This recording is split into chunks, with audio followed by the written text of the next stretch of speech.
ओम शांति। आज सुनते हैं 11 सितंबर की अव्यक्त मुरली का मुरली मंथन। आज बाबा ने कहा कि तुम हो डायरेक्ट ब्राह्मणात्माएं।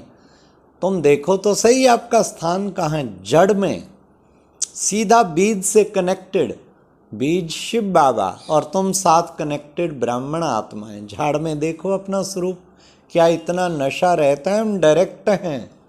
और फिर बाबा ने कहा केवल बीज में नहीं, फिर बीज ही आगे जाके जड़ों में हो और जड़ें ही आगे जाके तना बनती हैं, अर्थात देवता धर्म। तो मुख्य तना भी आप, जड़ भी आप।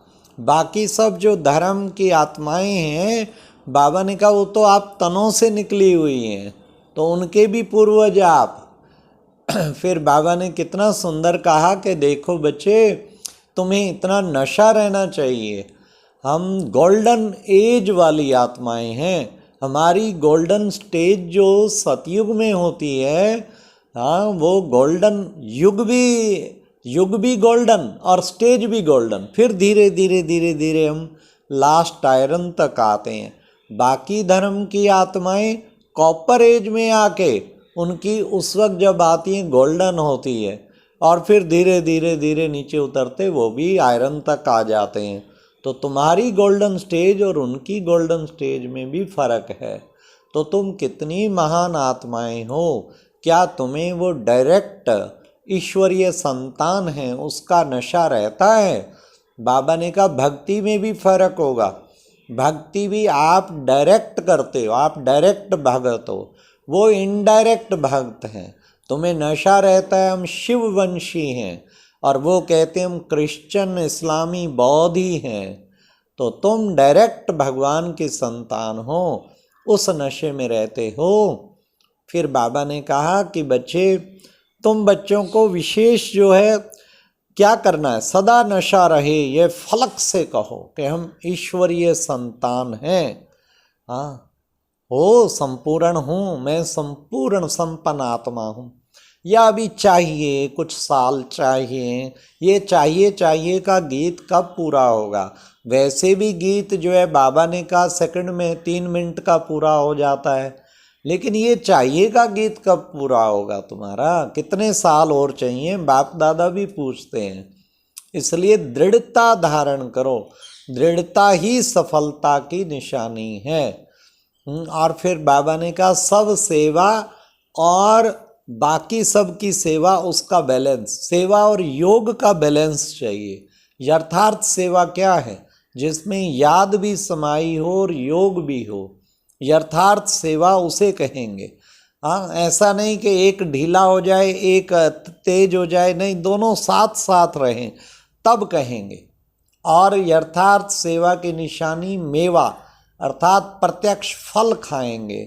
तो इसलिए बाबा ने कहा वो यथार्थ सेवा करके दिखाओ। फिर बाबा ने कहा संतुष्टता का सर्टिफिकेट मिले। चार्ट अच्छा लिखते हैं, मेरा भी अच्छा चार्ट है, मैंने अपने को सर्टिफिकेट देने वाले बहुत हैं, लेकिन संतुष्टता, सर्व की संतुष्टता का सर्टिफिकेट सब कहें कि ये नंबर 1 है, तब समझो। बाबा कहते, कोई कहते हैं ऐसे तो बड़ों से भी, महारथियों से भी कोई ना कोई नाराज है। अरे बड़ों की बात अलग है, उनका जज का पार्ट है, कहीं फैसले करने पड़ते, जिसको राइट कहेंगे दूसरा नाराज हो जाएगा। तो भी बाबा ने कहा उनसे भी 95% सब संतुष्ट होंगे। 5% अपने संस्कार के कारण या कोई और अपने इच्छाएं पूरी नहीं होती उसके कारण उनको बाबा पास करेगा, 5% को माफ़ करेगा, पर 95% की बाबा ने कहा दुआएं मिलेंगी।